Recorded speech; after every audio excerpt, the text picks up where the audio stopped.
We invite each of you to the finals of the 12th annual HansRaj debate. We have homecoming queens and Cuddly on side opening comment. We have Praty Party on side opening opposition. We have IITD on side closing comment. We have JGLS on side closing comment. The adjudicator for this debate are Sarmishta from LSR is our chair. Aditya Kavya, Amash Patnayak, Amisha, Anushi Rastogi, Piyali Bopanna, and Rudra Shankar are panelists for this debate. And Amisha has been replaced by Umesh. Shubham!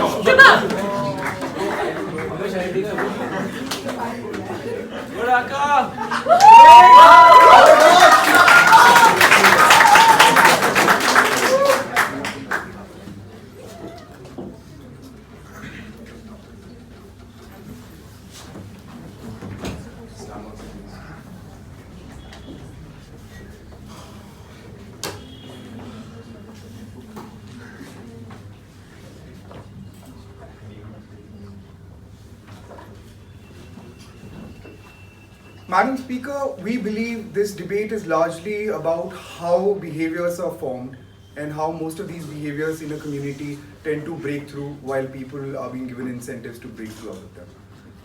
As part of my speech, I'll talk about four things. One, how these behavior develop. Secondly, how monetary incentives essentially creates an idea of subscription and sustainability of these resources of these altering behaviors to be there. Finally, about how poor economics are different from, like, let's say, economics which generally functions. And finally, about how awareness programs do not really meet the need of the art in terms of ensuring relevance towards the populace.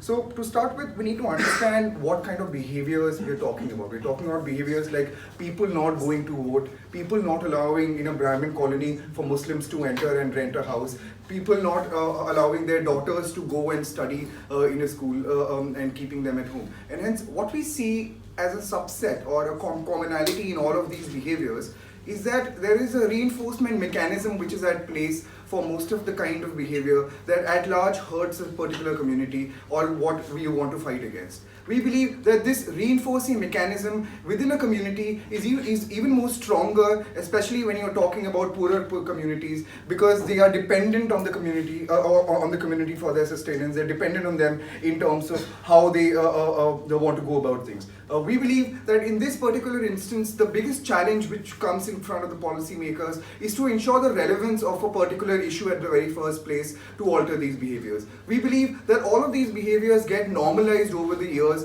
because of how the community just sees them to be normalized. A woman staying at home and not going to school is assumed to be normalized because people see that doing otherwise will not lead to upper social mobility. We believe that awareness programs tend to try to explain it to them, but still the operationality of it doesn't happen because there's nobody in the community who has done that. We believe that these success stories or putting a battery or allowing these people to be the battery boxes of change and then creating awareness is something which we don't really expect in a scenario where a community reinforces a particular idea at the very first place. On those ideas, we believe that for any of the movements which tries to change these kind of behaviors, there is the kind of implementation happens on two grounds. One, on the idea of subscription to the very issue at the very first place. We believe that what we are trying to achieve here is that we believe is not just the very fact that a person is able to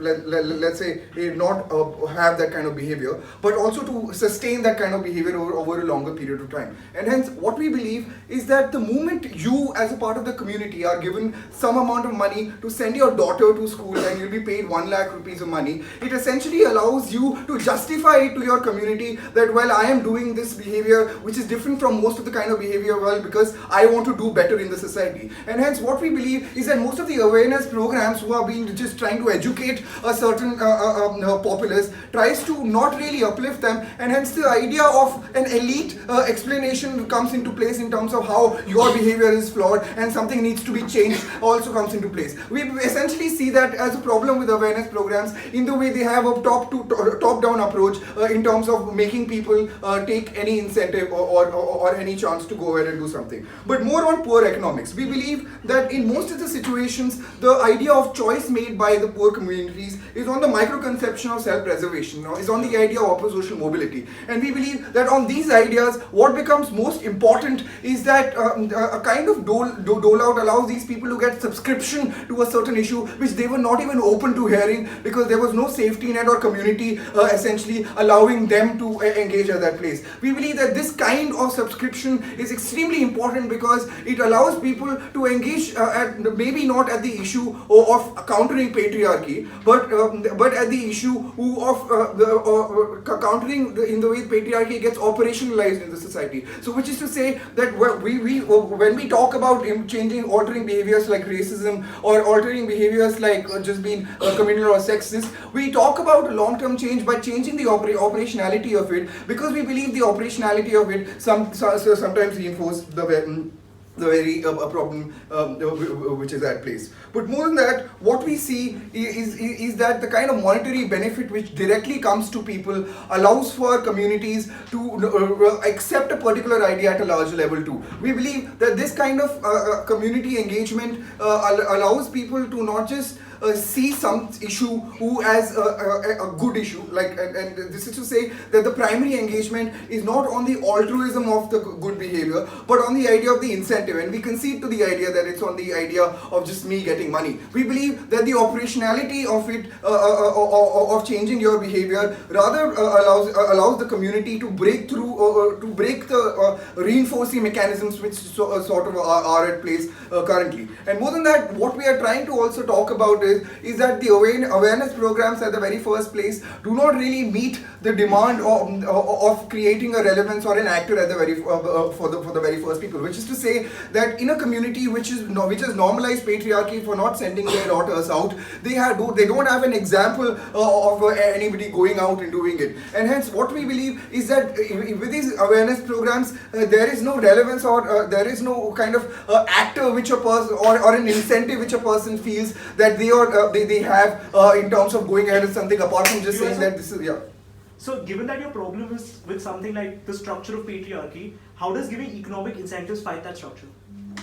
Exactly. So we believe that most of the structures operate through certain operational behaviors, and these operational behaviors are reinforced to society. So even though we want to end patriarchy at the end, we believe that a patriarchal father at the very first place, even if they send their daughter out, we are essentially changing the reinforcing idea of patriarchy, which is to say that generationally we are able to make that change at the very first place. We believe that in the present scenario, what we mean by altering behavior is that most of these behaviors are something which are made by people without even thinking about the issue at the very face of engagement. And hence what we see problematic with most of the campaigns ran by the country or NGOs is that people at the very face value of it say that like nothing is going to change, हमारा ऐसा ही रहने वाला है, कुछ नहीं बदलने वाला. And we believe that this कुछ नहीं बदलने वाला really comes into picture when 1 lakh rupee gets transferred into your bank and the direct incentive is to do something. And hence people talk in goodwill about the kind of behavior which should be done or the kind of good behavior which is at place. On those ideas, we believe that what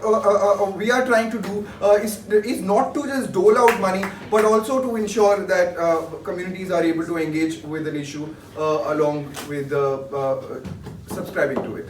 That's it.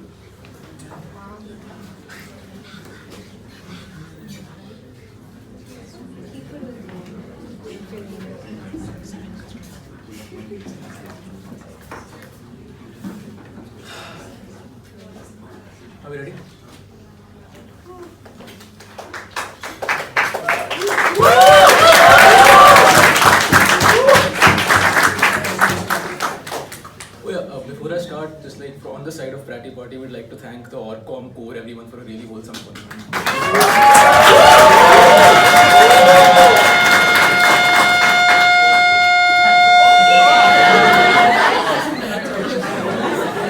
पीछे and में बोल रहा है ना, जल्दी बोल दिया.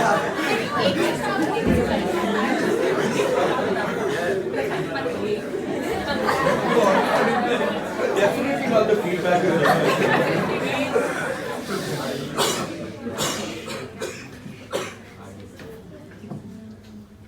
Madam Speaker, rebuttal will be integrated 7 constructive arguments from opening opposition. First, in order to actually change behavior, you need to change the actual, mindset behind that behavior. Obviously, opening government has argued against that. But here's the thing: the point at which you don't actually target the behavior and instead create an incentive structure to target only the operational aspect of that behavior, which is what money in itself does, we think this behavior then manifests in many other ways. Therefore, note that patriarchy doesn't only manifest as a father not letting his girl, not letting his daughter go to school. It also manifests in a million other ways, where the daughter is made to do household chores, or that daughter is made to work when she comes home, etc., etc. What that means is that the point at which you give this father money to send his daughter to school, what you're not doing is telling him that it's also wrong to go ahead and not make, or to disproportionately give her a share of household work, or to not let her go out at night and things like that. Similarly, for example, in the vegan movement, what you're doing is teaching them to not eat chicken and things like that, but you're not teaching those people to fight against animal cruelty and to not be cruel to animals. Therefore, the actual tangible impact behind that movement isn't really being achieved by you in the first place. But secondly, we think what you need to realize is that hierarchies exist within social movements. So let's come to feminism. We think that, for example, in the first wave of feminism, if you paid black women to join the movement, what you essentially are doing is becoming oppressive in your very nature, because what you're doing is telling them that the behavior you need to imitate is the behavior of white women. We think what you need to realize is that people in these communities that are economically vulnerable are disadvantaged at a level that you are not. What that means is that they're not like you, which means that the chances that they have, that the movement that they have, that the actual prioritization that they have is very, very different from you. What you're doing in this case is essentially telling them to imitate you as well. We think that makes the social movement in itself oppressive, and therefore exactly what it was trying to fight in the first place. But third, we think, why is this non-inclusion? Why is this because obviously this isn't inclusion of a real nature, it's only at the surface level. Why is this non-inclusion actually bad? We think in order to expand as a social movement, you need to be inclusive, right? Because what is the basic idea of a social movement? Achieving some sort of tangible change which is sustainable, which is something we think Dhaka mentions but never really argues to you as to what is the sustainability in terms of long-term effects of this. Why will these people, and here's the question, right? What do you do as a social movement when your money actually runs out? Because you can obviously, within the terms of feasibility, only pay these people to a certain extent. What that means is that obviously you can't pay everyone. So what do you do with the people that you can't actually pay is a question that's still up for debate. But what do you do when this money runs out? You need to tell us why are these people going to adhere to these behaviors in terms of a long-term change as well, right? But then fourthly, we think what is going to happen, and here's the thing, let's draw an analogy to a purely Marxist state, because Adish is on closing government. A purely Marxist state at all points in time tries to dismantle itself and thereby create a state where it's not needed in the first place. The actual end goal of any movement is to create a world where it's not necessary to begin with, right? We think what you're doing as a social movement is creating a dependence with these people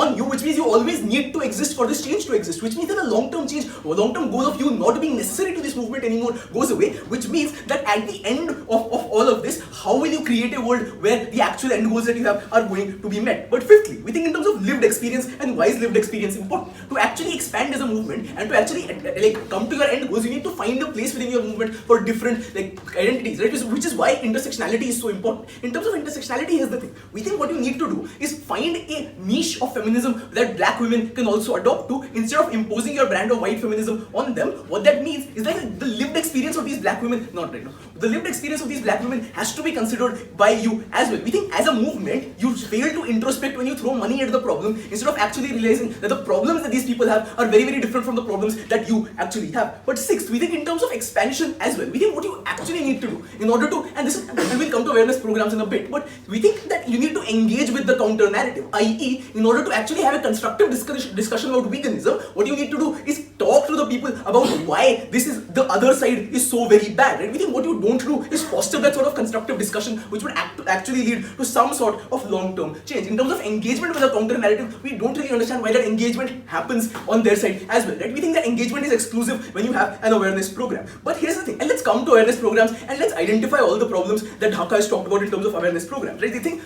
he says three things. First, that they aren't open to hearing about awareness programs in the first place. Second, the subscription that you have to this issue is going to be broken. And third, that there's going to be some sort of justification that you can give that you can't give in an awareness movement. We think with two responses to this. First, we think in terms of serially changing like social cognition, awareness movements are uniquely placed to actually change people's minds because there is no incentive structure attached to that awareness movement in the first place. We think the example that you're setting is not ki send the girl child to school. The example you're setting is send the girl child to the school to the point at which you're paid by somebody to actually do that, which is why coming back to long-term change, this father will never send this girl child to college after she graduates from school because the incentive structure is no longer telling him to do that. We think in terms of long-term change, they haven't really argued anything at all. But what is the actual problem that exists with like awareness programs today in terms of why they don't actually work? We think purely in terms of awareness programs, social movements aren't putting enough effort into those awareness programs in the first place. I.e., if you want an awareness program with respect to veganism, what you actually need to do is not just tell them that veganism is the way to go and that animal rights are important, but create visceral imagery that has shock and awe value associated with it. What this visceral imagery does is actually tell these people that what you're doing is that the people who are suffering from you, because why is this change necessary in the first place? Because these people aren't relating to the cause of that victim in the first place. Like for example, that patriarchal father is never really relating with the fact that women's rights are important and things like that. We think in terms of visceral imagery, we solve that problem by creating a sort of relatability where you actually need to think about that problem and the fact that problem exists. That exclusively happens as a result of awareness movements and not from anywhere else, right? But then let's come back to. In the event that you use visceral imagery to show certain things as bad, the people who can't subscribe to that, either the poor, are further disenfranchised by the society as being condemned. So the poor people are condemned because they can't do something which is viscerally bad according to the whole world. Who is condemning these people in the first place? We don't really understand that. And let's come back to poor people. We think being able to give up these notions entirely also comes from a place of privilege, which is where you need, as these poor people, in order to change their minds, you actually need to persuade them to, which is why you set a much higher standard in terms of poor people, right? Which is why awareness programs, which according to Gav are also a problem. Because what is the real problem with awareness programs? They're much harder to do. But we think that social movements can actually achieve them and haven't actually tried as hard in the first place, which is why that viscerality is so very important. But here's the thing, and these social movements, and this counters the POI directly, these social movements at all points in time never have the majoritarian narrative. What that means is that the condemnation that you're getting is never going to come from the majoritarian society because the society doesn't believe that what the social movement is doing is actually correct. For that very simple reason, we think the sort of condemnation that is going to lead to poor people being condemned is never going to happen because kaun condemn karega bro, it has to come from the actual society. The actual society doesn't believe, the real society doesn't believe that what you're doing is wrong, therefore no condemnation. We're incredibly proud to oppose.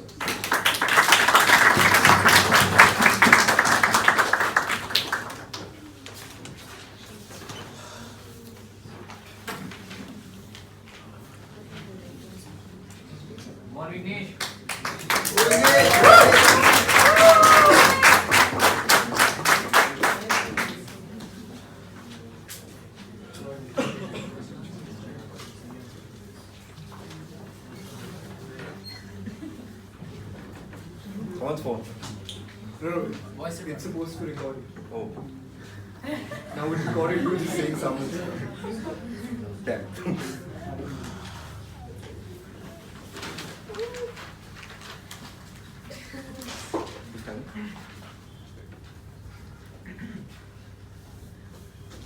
Madam Speaker, Sukant really gave the debate to us after his last 10 seconds, right? He said reinforcement is very difficult because from the community that exists, there is no reinforcement. People aren't really able to have those grassroots leaders in order to make those changes. Sukant really gave that debate away from us, right? To us, right? The idea is this. To a large extent, people necessarily don't have grassroots leaders within that economically poor communities in order to have those sort of awareness programs being actualized, right? So the entire argumentation from their end regarding awareness programs existing and prioritization of that never really happens because they don't explain the mechanism of how awareness programs aren't necessarily ones which are grassroots challenged or are targeted towards grassroots levels or are even based on grassroots level problems, right? Because look at it this way, right? The way we address sanitation sterilization programs and the fact that sanitary pads are to be worn by women, right? We ask Vidya Balan to come put ads and make sure that people subscribe to it. The idea is that it's an elitist view for people never really to be able to understand that wearing rag cloths is a bad thing, right? Like, because poor people in Bastar, as Dhalla keeps trying to say,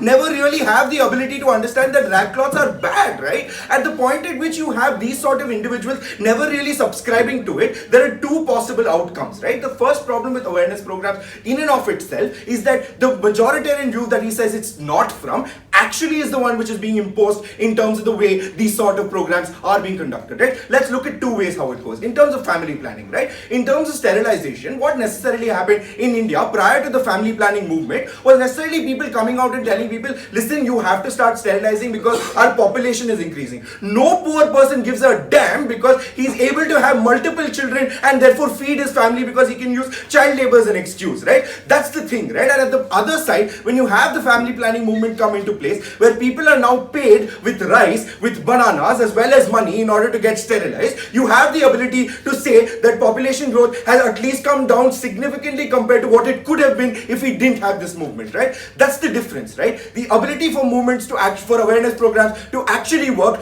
only works when there's an incentive structure to push them into that awareness program, or at least into the ability for them to understand what this awareness program is, right? We're not saying we're against awareness programs. We're saying deprioritize awareness programs because they aren't able to touch the people who necessarily need it, right? Dhaka spoke to you about people who necessarily don't have the ability to engage with these sort of people, right? Two extensions to that idea, right? One, when I'm a poor person, the first thing I need to know is that what is my goals in life? The first goal in life is to be able to sustain myself across different spheres. Two is to be able to improve my standard of living. For both, money is necessary because we live in a capitalistic society. And at the point at which we don't have money, the ecosystem that surrounds us in order to make money is largely within the community, right? Because I have to make money either within the community in terms of being a laborer or in terms of being a poor worker, etc., right? And at the point at which I don't have any other source of income other than the community, all of it comes back to me and reinforces the same sort of narratives that already exist within society. You don't have a counter narrative because the awareness programs A are elitist, B are ones which don't really have grassroots leaders to channelize the same sort of ability. So Sukant's idea that black feminists should aspire to be white feminists, well, that's second wave feminism for you people, because the idea is that people necessarily said, you know what, at least ascribe to be white, to be equal to white women, at least then you'll have some level of emancipation. In their case, there is no level of emancipation at all because you don't have people necessarily even understanding that an idea of black feminism can exist, right? Alienation of people is what happens in their case to such a large extent that there are two big problems that happens. One, they said we will engage in this beautiful DU word called discourse. You don't have discourse unless you understand what the idea behind discourse can mean. You have to have an even platform for people to be able to come up and discuss the ideas, right? When an uneducated person who does not have an idea what sanitary pads are is expected to have a discussion with a person who necessarily needs to understand, who has the understanding of what sanitary pads are, you're going to have an uneven playing field where the same sort of majoritarian views are going to get pushed over. You're still going to have the same sort of oppression, except this oppression doesn't stop because you don't have a channel to ask these people to move ahead, right? The second argument in that is that how do we benefit awareness programs as such through this prioritization, right?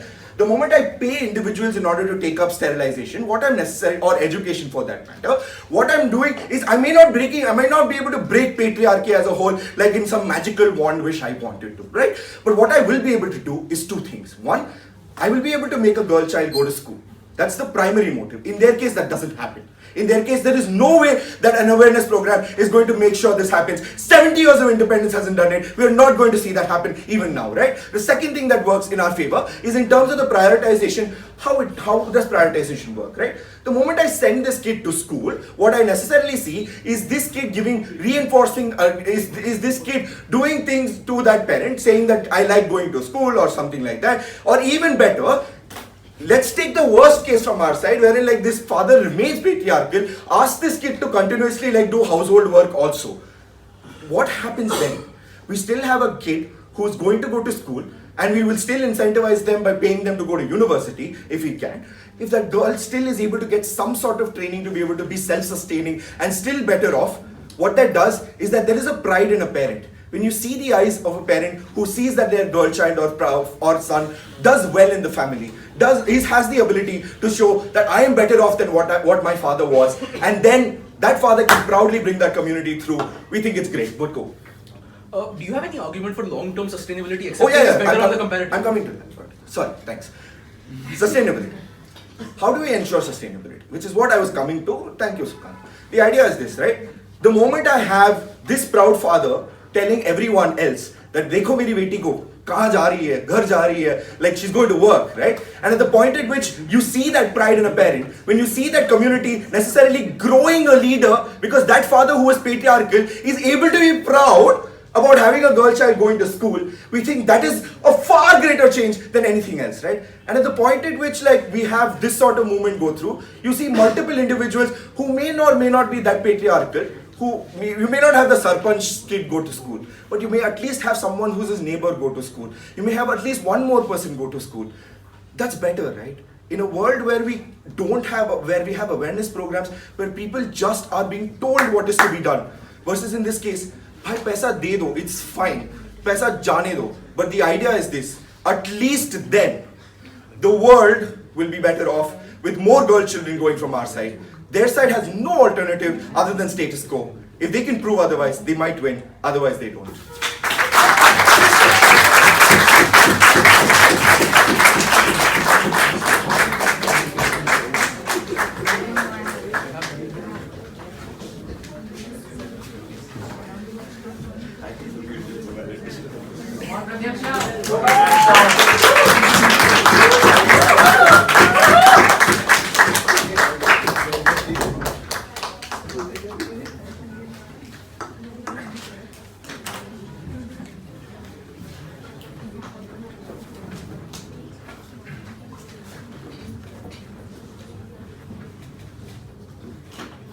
Can everybody hear me?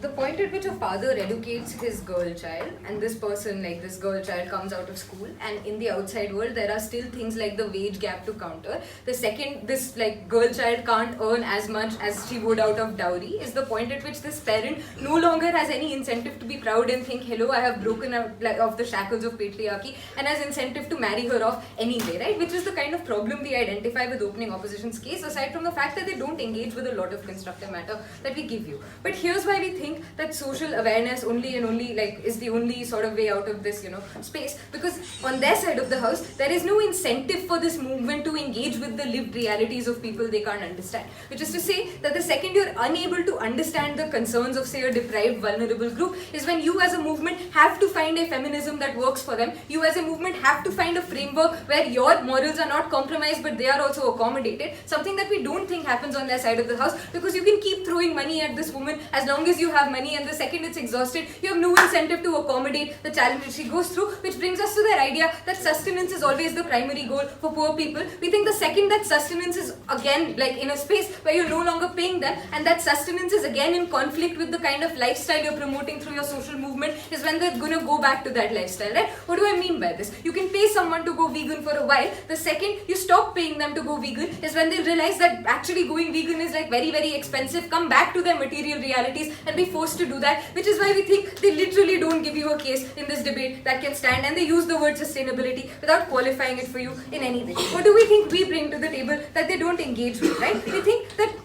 just principally the idea of an accommodation of lived realities is what keeps a movement growing organically, right? What we mean when we talk about the example of the white feminist is as simple as saying you'd never have a world where feminism itself had incentive to engage with the idea of intersectionality if you could always keep paying the black woman up to a certain extent because we understand that this is time, and tell her that that is the reason why she has to co-opt into this. But we also think this dilutes your rally as a social movement, because sure, in the end you want a different world, and Sukant already argues that, and they don't engage with it, because what role does this individual who doesn't buy into the larger sort of narrative that your movement is promoting see for themselves in a world after your movement say succeeds? But in this world you still need things like legislative change via things like votes and things like that, right? We think this literally then becomes the same as saying I will pay you to like stop a behavior or start a behavior, but it doesn't change the way these people look at these issues. So when it comes to the fronts where you actually rally in the real world in terms of voting certain people out of power because they are, say, patriarchal, misogynistic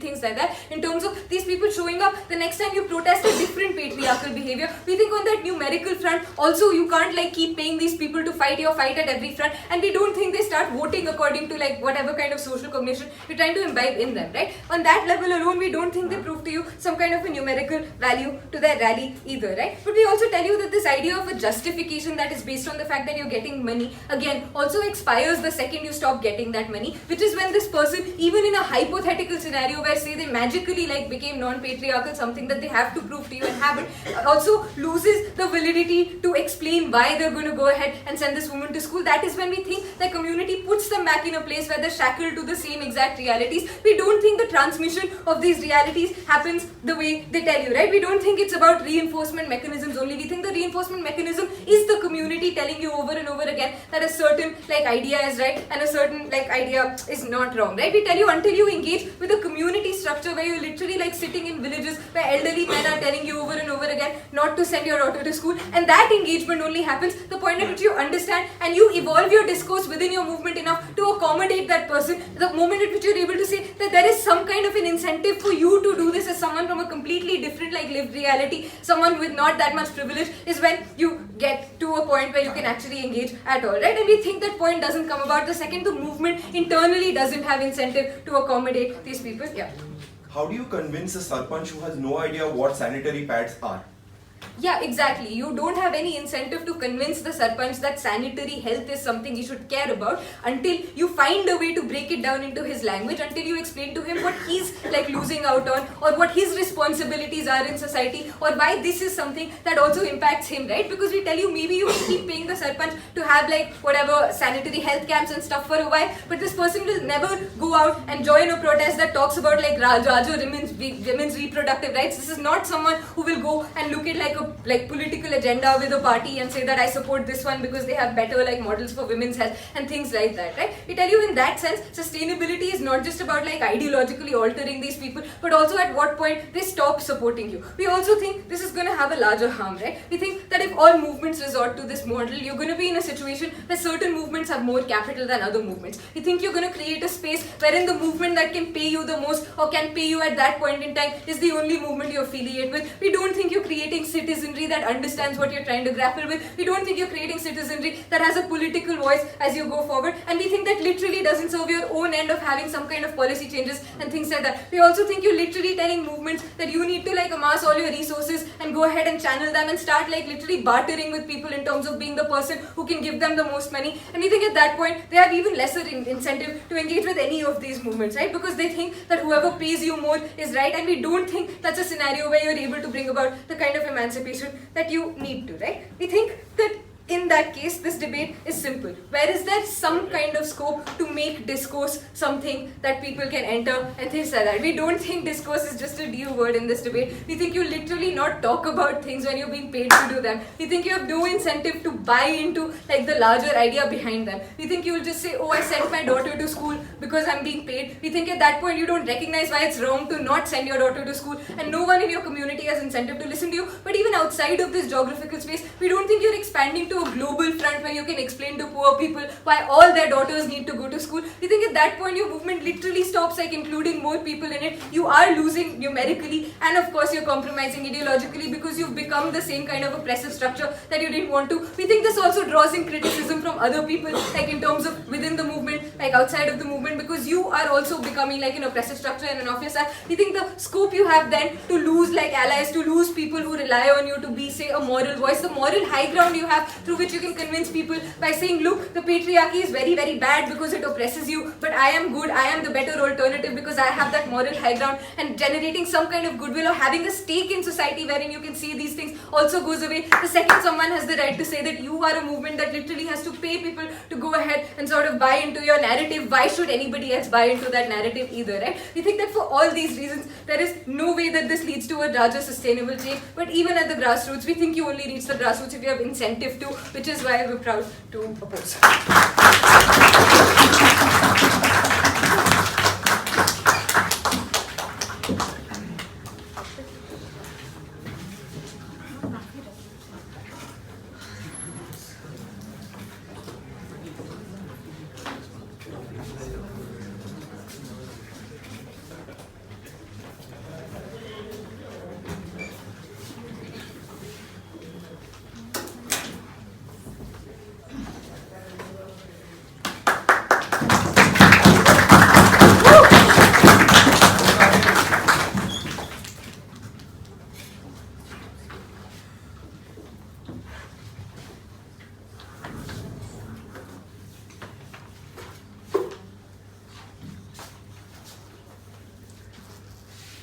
Am I audible?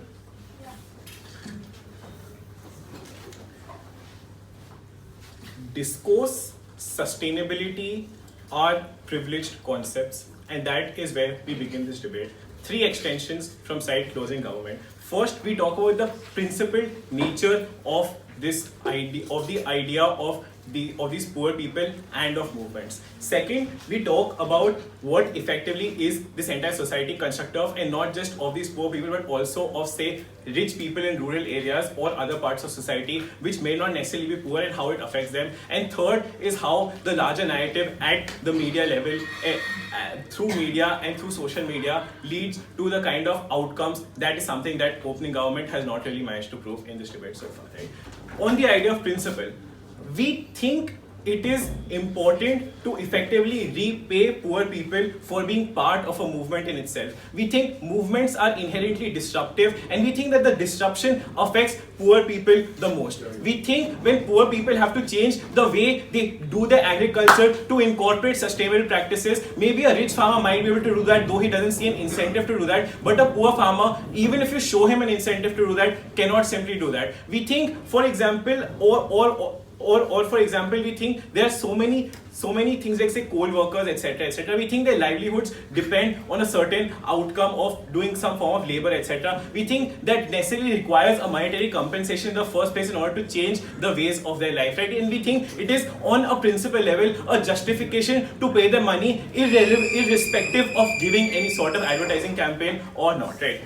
On the second idea of what comprise of the society, we think the basic argument for why in rural places in India, despite building toilets, people don't really use them is of the simplest argument, and this might be funny, but it is that they say khule karne mein maza aata hai, right? And that is literally the reason, right? In case that is the mentality, you can't simply tell them, oh, these are the logical benefits of doing this, when they don't believe in your form of logic, right? Which is what opening opposition also talks about in essence of how, you know, we don't subscribe to the problems that, say, the privileged face, that the poor people face, right? And in that scenario, we think a kind of awareness campaign which pertains to the understanding of a problem from a privileged perspective is also problematic, and hence we don't think these advertising campaigns, even if they are directly attacking these poor people, also work, right? Except when you give them money to go to this toilet, we think that's when you first create some sort of change. Because let's understand this. Toilets are objectively better than open defecation. We think most of these movements argue for a state of society which is objectively better than the state before it. We think on that front, when you have necessarily a poor person in a poor community go ahead and do something which objectively benefits their life in some ways which may not be apparent in one month or even 1 year, but is apparent in 2 years, we think they will lap it up in the future, right? We think that is how they start believing there is certain benefit to that, right? On opening operations case, we think the case is based on two ideas, right? First is commercial viability, and second is how you effectively alienate a particular minority because you don't understand them. First, we don't understand if the feminist movement cares about feminism, why is it that when doing an awareness campaign, they will try to understand what the problems of black women are and black oppressed women are, and they will create target campaign for that.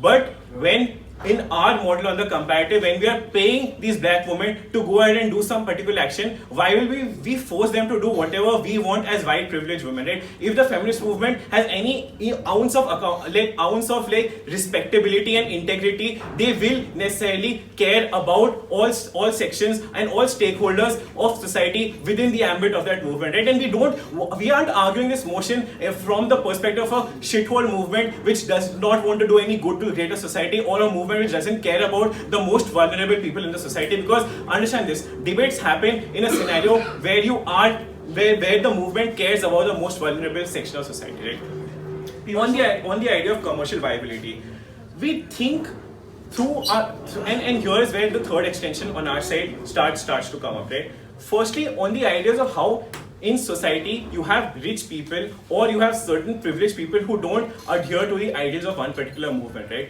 We tell you the reasons why these rich people enjoy a certain superiority complex is because of the idea that they essentially are doing things better than, say, poor people in some way or the other, right? We think they have the superiority complex and a reason for having some sort of status, right?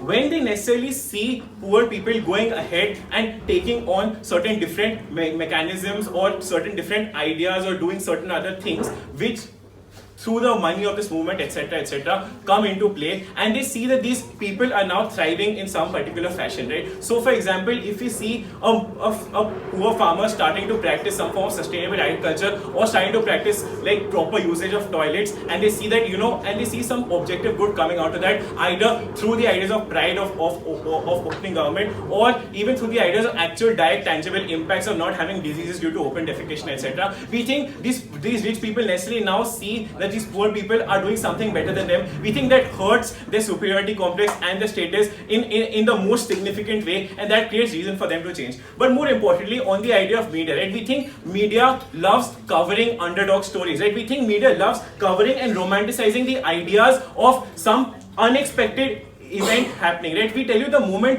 poor people try and start doing certain things which maybe the larger society did not, or some other section of society did not, that necessarily leads to media covering that and creating awareness in an organic and commercial way, right? We don't think it is important at that point for you to have this awareness campaign, because you effectively now have a self-funded awareness campaign through the form of a media, right? And hence we also co-opt some benefits of having an awareness campaign in itself for a larger world by virtue of the fact this awareness created through these poor people going ahead and doing things based on what the movement wants, and the media covering that for the reasons of having some like traction, having some form of underdog stories, having some form of romanticization of this idea. We think on that idea we clearly stand to win this debate, and that also counters the idea of commercial success and long-term viability, because once you start having these stories come out and pop up from different areas in status quo today, you have media covering all of these, and you have then a cycle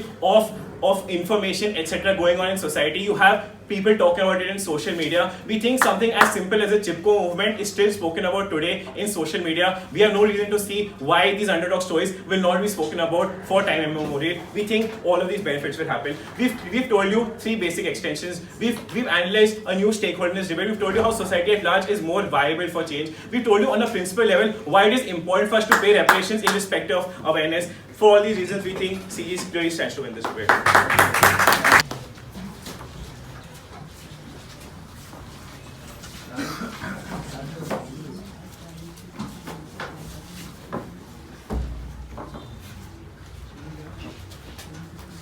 Madam Speaker, what has the focus of this debate been so far? We think from all 3 sides, the focus of this debate so far has largely been on the fact of where does long-term change happen with respect to altering behavior.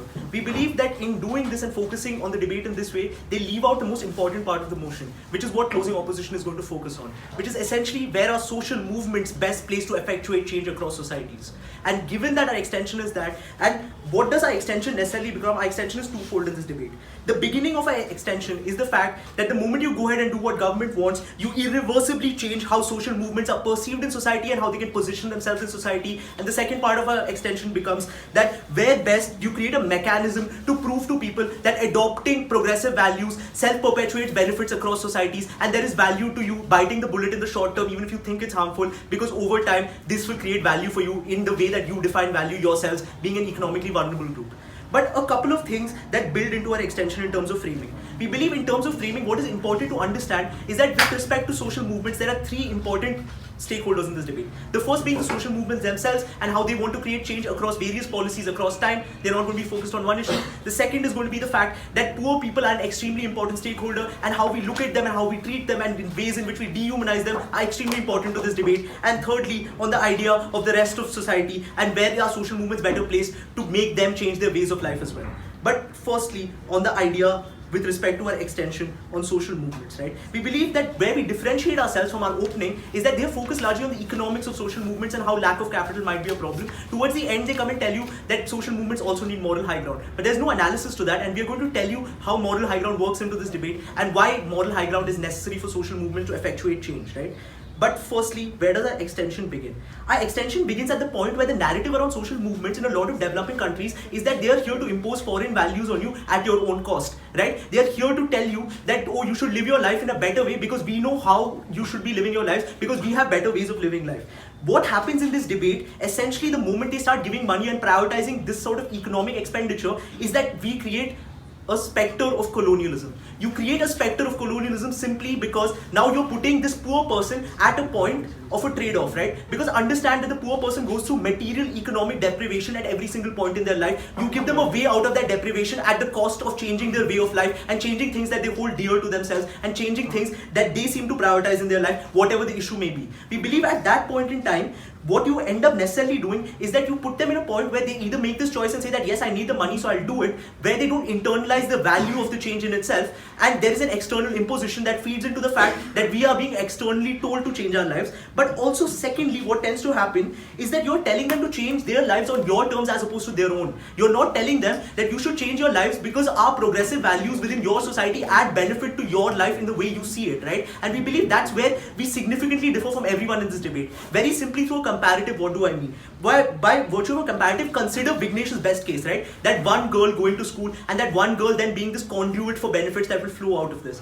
What do we tell you? We tell you that what social movement should aim at, and this is where we differentiate ourselves on awareness also and give you a mechanism to create better awareness across society, is where you go ahead and show people that progressive values, when adopted, create benefits for you. Like, so for example, what ends up happening on the comparative is that you tell them that pay for the girl to go to school to the extent that she wants to, because that will change the way your family functions. It will empower your family that way, right? So now juxtapose this to something like sterilization and population control. What happens there is you tell them that an economically sustainable way to live your life is one where you have fewer kids, because then you won't have to pay for so many of them in the short run, and that is something that is beneficial to you. We believe you can posit benefit as coming out of the value in itself, which means that benefits are likely to be bought and benefits are likely to run over time as well, right? But okay, moving on from there, and where is progressive change actually going to happen, right? So in terms of social movements, we believe that three things necessarily happen in terms of optics in society. The first is that social movements are now necessarily seen as bad actors. They're seen as people who are bribing people to go ahead and change their ways of life because these people are deprived and don't have a real choice in the first place anyway.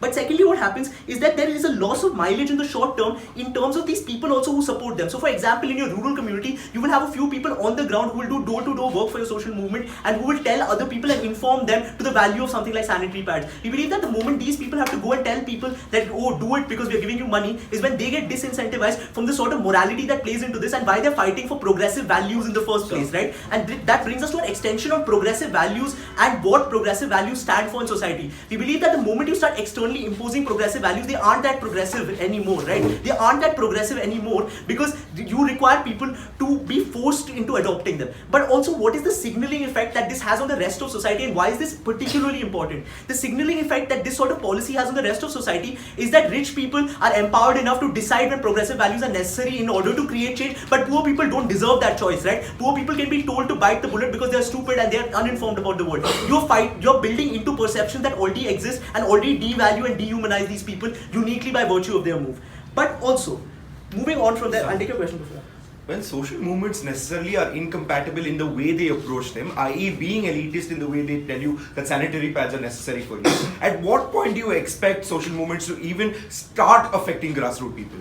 See, we don't see why this assumption has to be a truth in this debate. Why can't social movements run awareness campaigns in a way that is palatable to people there, right? And that's exactly what our second extension is. You create a mechanism to show how adoption of a progressive value provides benefit in and of itself, right? By virtue of adopting the value. We believe the moment you have awareness campaigns structured like that, which is very, very possible through the examples I showed you, you create an environment where people are ready to adopt those values on their own.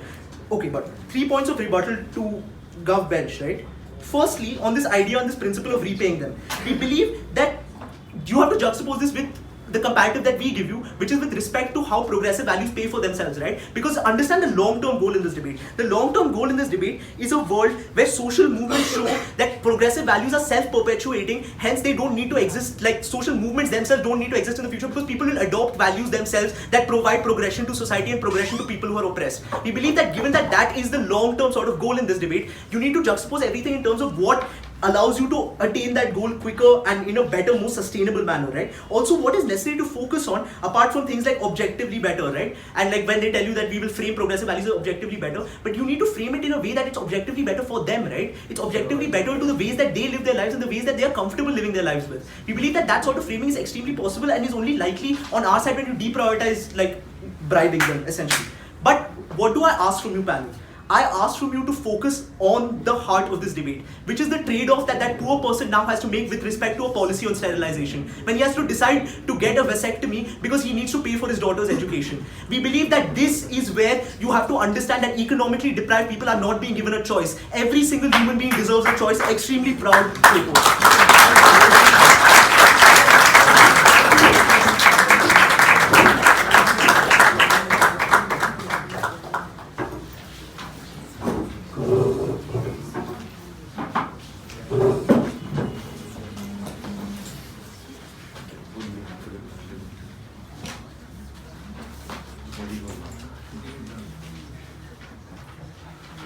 Come on, Harish.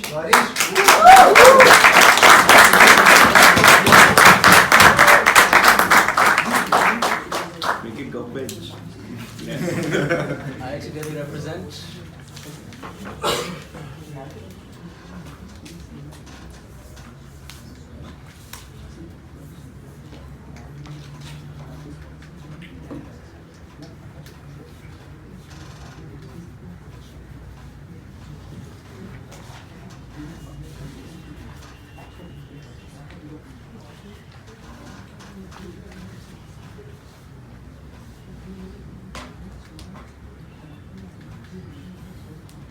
The fundamental opposition case in this paradigm is that you may essentially go ahead and classify or make it something which is palatable to the communities which are oppressed in nature, but nothing in the name of analysis as to what exactly is it that is actually going to go ahead and make it accommodative of these communities to begin with. We think that we give you a better characterization of what exactly is it that stops these individuals from going ahead and bring about those changes in their respective lives. We tell you exclusively that it is the lack of capital to begin with, because understand this, right? When you want to go ahead and buy things like organic foods, or you want to go ahead and eliminate things which are like buy sanitary pads, we think that involves a certain degree of transition cost associated with it. We think that is what incapacitates all these individuals from going ahead and bringing about that change, and we therefore show you a characterization in terms of what exactly amounts to all these poor people not being able to make that transition. So when opening opposition comes ahead and makes arguments in terms of like you show viscerality, we think what viscerality does is it makes that act essentially unacceptable to begin with, which means that the individuals who perform that act also become unacceptable in that society, which means that the poor people because the poor people are the most vulnerable individuals who find it difficult to make that transition, they themselves become alienated from that community to begin with, and that alienation means that the most vulnerable people are targeted in this particular paradigm. And that is why World University's Marxist debate, right, the quote which comes in there, which is that the poor people of the world will not take solace in that principled victory, right? Because understand this, the point at which you go ahead and set these bars of expectations on the poor individuals to make that transition, and they are unable to meet that particular bar, these poor people get alienated and disenfranchised to begin with. And that was an extension, and wherein we show you how it is difficult, and therefore you hurt the most vulnerable individuals. But why is it that they principally deserve that money to begin with, that we extend on nothing in the name of engagement in the first place? We think that the point at which these individuals deserve it is because they are the ones who are the most affected by it, right? The point at which you say that you need to go ahead and use renewable energy, it is the coal miners who suffer the most in this. But the point at which you go ahead and say that you have to make a certain transition, it is the most vulnerable people whose lives are disrupted to a largest extent. And we think therefore in principle that these individuals go ahead and deserve this thing to begin with. And therein we come and show you that these people are in moral justification for this. But how is it sustainable, right? And that is the burden that opening opposition also tries to put on us, but nothing comes in the name of sustainability from their side to begin with. We show you how it is sustainable because on two responses. First, we think that when you go ahead and spend certain amount of money, it is the poor people who need money the most desperately to begin with, right? Which means the marginal utility or the increased propensity of making that transition is higher for the poor people, because they are the ones who can go ahead and first make that transition, because they are the ones who need it the most. But how do societies operate in this paradigm? Societies operate because the leisure class or the most wealthier individuals, they take pride in the fact that they are better, right? A certain expectation is set in those societies for those people to go ahead and make certain contributions which are beneficial to the vulnerable communities, right? That is the reason why they go ahead and do these massive PR adventures of forming these various foundations, right? We think that is because a certain degree of pleasure or leisure is associated with this, and a certain social status is associated with this. But the point at which the poor people are the ones who are going ahead and enacting these particular changes is the point at which the upper class seems shamed, right? You can go ahead and shame the upper class for not doing those changes to begin with, and that is the point at which they feel embarrassed that it's the most vulnerable people who are doing changes which are good for the society, but they themselves are not able to do it. And we show you this in terms of ending open defecation, right? How did you end open defecation in various villages? Because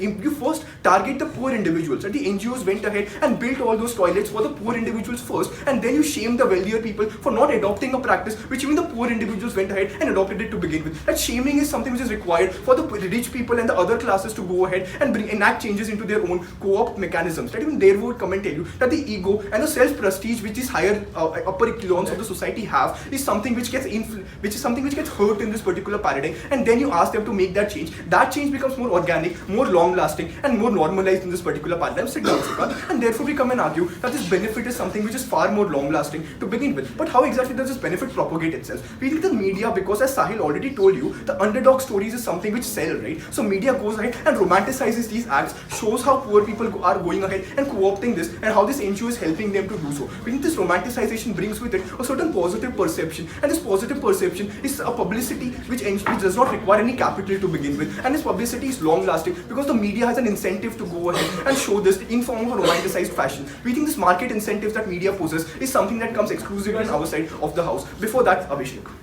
How does this not legitimate the weaponization of deprivation as a means to effectuate social change? We think that there are two problems with that argumentation, right? We think that the point at which these poor individuals are using practices which are harmful for them, we think that they don't have a choice anyways to adopt those practices. That is to say, the social conditioning means that their choices are coerced to begin with. But the point at which you go ahead and offer them money, even if that choice is coerced to a certain extent, what we're able to show you is that the point at which they make that particular choice, their freedom gets increased even further because the practice becomes accepted. Therein we come and show you that the coercion is something which is inexclusive at best, but more importantly, the benefits coming from our side are something which are exclusive to our side of the house. Nothing comes from their side in terms of engagement with that. Before I proceed, I'll take opening. Why would a social movement not be incentivized to run an awareness campaign targeted of the sort, like if you don't use toilets, you will die of cholera? An individual awareness campaign like that. Why will that not work? Understand this, right? The reason why you cannot go ahead and do that is because how do these social movements propagate? They set a certain expectation and then they show you that you are stupid for not making this particular change, which means that the poor people will now be labeled as stupid for not making these changes to begin with, which leads to further shaming of all these poor people in the community when these are the people who are the most vulnerable individuals to begin with. Insofar as that, the only thing that at best they end up doing is that the poor people who are unable to make that transition because of the transition costs associated with it are becoming further disenfranchised in that society. Like we already argued, we don't think opening opposition has done anything to take this debate in the first place. But what comes from our side exclusively, right? We show you first how the incentives propagate, right? That is how poor people perceive these movements to begin with. The point at which the movement set unreal, and this is what colonialism argument is countered by, right? The point at which the poor people are being set unreasonable expectations from is the point at which the poor people feel that the movement is oppressive in nature.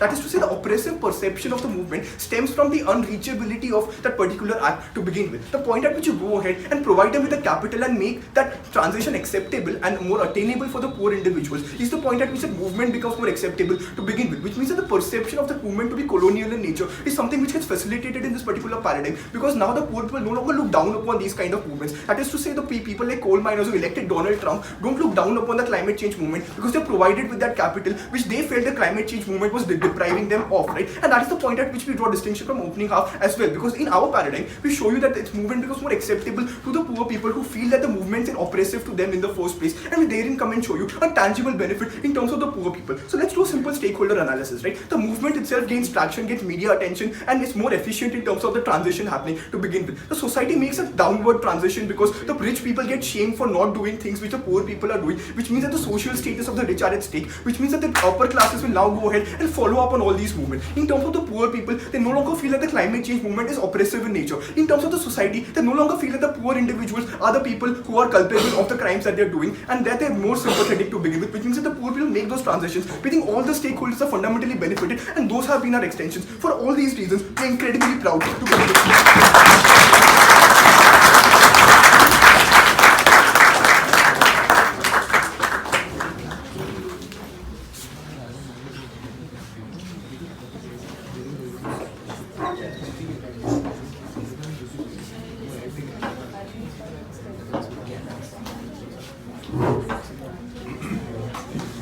Your hands were on camera. Your hands were on camera. Because you were standing so close. Come on, Praty.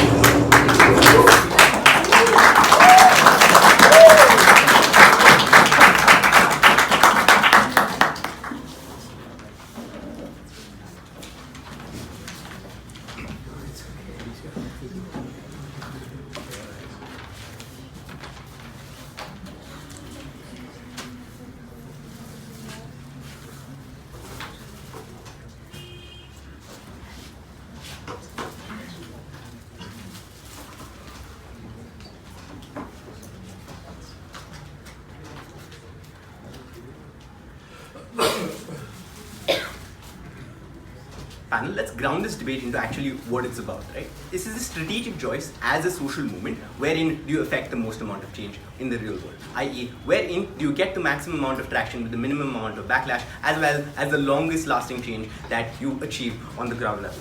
But before that, let's engage with OG and CG and like tell you clearly why their case is problematic, right? Firstly, when OG talks about like how these structures are so entrenched within society, this is the tension in their case, right? They say these structures are so entrenched within society, but at the same time, the moment you throw a little bit of money at them, these structures will automatically change, right? We tell you that that is extremely problematic and there's a great amount of tension within that, right? But moreover, they give you absolutely no incentive why this is a strategic move for why a social movement should do this, right? Bulk of Navatia's speech, when he talks about why essentially social movements will be demonized to the extent that they will be looked at as we are instrumentalizing the poor and we're just paying and throwing money at them to do what we want to do, right? And understand the framing in terms of wherein social movements are already movements which exist on the fringes in terms of the sort of amount of influence that they have on society, the point at which they do like afford bad optics and they're viewed badly in society, their ability to further any sort of real ground level change is pushed aside and is removed to a great extent, right? Moreover, right, the incentive structure and the like viability of it, right? They say essentially that like we'll pay them money and like as long as we pay them money, they will do it, right?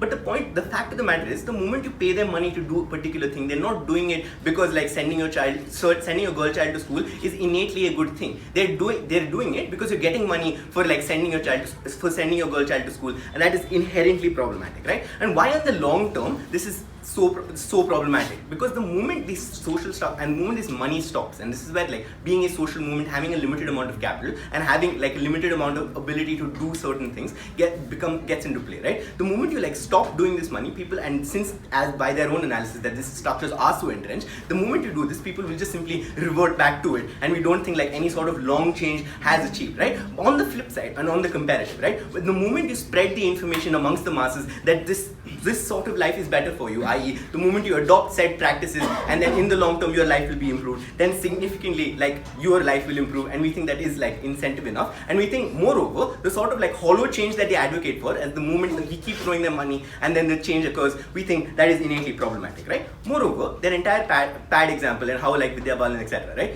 Notice how that is only in terms of effectiveness, right? We tell you that the point at which like campaigns like Padman, etc. exist. There's an entire movie about it and how that was so successful. We tell you the point at which you lose the sort of grassroots level change as a social movement that you have, the point at which you like exploit poor people by throwing money at them, and you lose out the sort of rural grassroots change that you can achieve and the sort of adaptability that you can have by going down to the grassroots, is the point at which like any sort of benefit is like falls apart, right? The entire case is that since they're not effective, like we shouldn't do it, right? Moreover, on the flip side, they haven't like essentially proved to you that there is any sort of check mechanism on like how this money will be used, right? We tell you that it's perfectly fine comparative to say that you pay money to send your girl child to school, however at home like you still treat her like shit, right? We tell you that innately this sort of, you never truly internalize the norms that like sending your girl child to school and like treating them well is like innately a good thing. I will take opening. Tell me this, at what point will a father treat her daughter badly at the point at which there is no way that there is education available for this child and the girl still has to do housework, or at least in this case where a girl child still is able to go to school? Right? That is the comparative. We tell you the point at which like you do spread information and you do convince everybody, or like at least to some extent most of these people, that like sending your girl child to school is something of value, right? You truly achieve longer lasting change, right? In the short term, sure, you might bite the bullet, right? But let's not be disingenuous about it. But in the long term, you affect like lasting change versus the point at which this money runs out, that like you completely fall apart. Sit down, I'll take you in a bit, right? Moreover, like when CG talks about like upper class and upper class shaming, how the fact in which they will feel some level of shame, right? Firstly, we don't think that's really true, right? We don't think like upper class will feel shame because you're paying money to the poor. Rather, on the flip side, they will see the fact that like money like essentially rules the world, and the only way to like affect real change is to like throw money at them. Moreover, we say that the point at which like you spread this information and make the privileged class more aware of like the sort of privilege they have, you at least achieve some propensity of change with that regard, right? Moreover, like this is the sort of thing they're running, right? They say that, oh, only poor people cannot possibly understand any sort of information you spread this, right? We say that ignorance can't really be equated with stupidity, right? We say the point at which you spread this sort of information amongst them is the point at which the like actual change happens, versus like when you say only if you have money can you do like certain things and understand particular things, right? We think that's innately problematic. Moreover, media traction with CG, right? Sit down. We say that the Chipko movement, etc., like got traction and sort of positive discourse around them, not because they were paid for, right? The value in those movements was the fact that they weren't paid to do those things, right? The moment you pay social movements to do things is the point at which the entirety of media, and this is where the entire point of optics becomes relevant, right? The moment you pay social movement, like social movements pay people to do things, right, is the point at which the sort of optics and people will be talking about is essentially like, look, the only reason those people are doing those things is because they're paid to do it, right? And there's nothing really going to happen, right? However, this sort of change is hollow, right? Because the moment the sort of money stops or the sort of incentive like ceases to exist, or rather like people are alienated from it because the sort of like it is innately problematic, that is the point at which like zero change occurs on the ground. Closing. Why would the poor people believe your random awareness campaign when it costs them so much to change? Okay. Cost them so much to change. Okay. Cost them so much to change, not in terms of like the sort of practices you adopt, right? Let's take that farming example itself, right? We don't think like engaging in sustainable farming like is that expensive, etc. Like the fact that Haryana employs 60% of like sustainable farming practices just because with like simple methods is something which comes down to effectiveness and adaptability, right? And why do we think that happens on closing opposition only, right? Because more or less this debate is just about that, how a social movement should be used, right? The moment you instrumentalize the poor and like essentially throw money at them, the sort of demonization you get for like exploiting the poor and like running around a narrative is extremely harmful. And what happens in the long term, right? Any sort of other goals you want to achieve as a social movement goes out, because the only thing you're viewed as is somebody as who throws money at people to do things, right? We think that's extremely harmful, and we think that people who are opposed to us will essentially call us out and like damage the sort of ability of change that we have to change, like ability of propensity of change in society, right? Moreover, we tell you that like in terms of alienating people on the ground, right? The moment you keep throwing money at people, the people on the ground are pushed out, right? Lastly, in terms of choice, right? We think it's like problematic when they say like poor people like don't really have any awareness of choice, right? We think that the point at which you tell people that your lives will be better if you inculcate certain practices is the point at which they do understand that, right? Any choice you make in life is something that makes your life better. We think that's fine. Motion for it.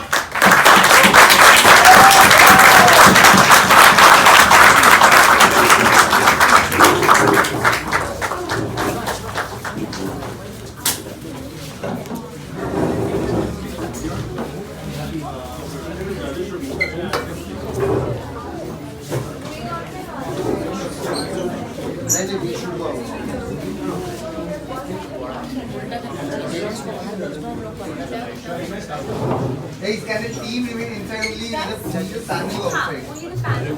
Oh.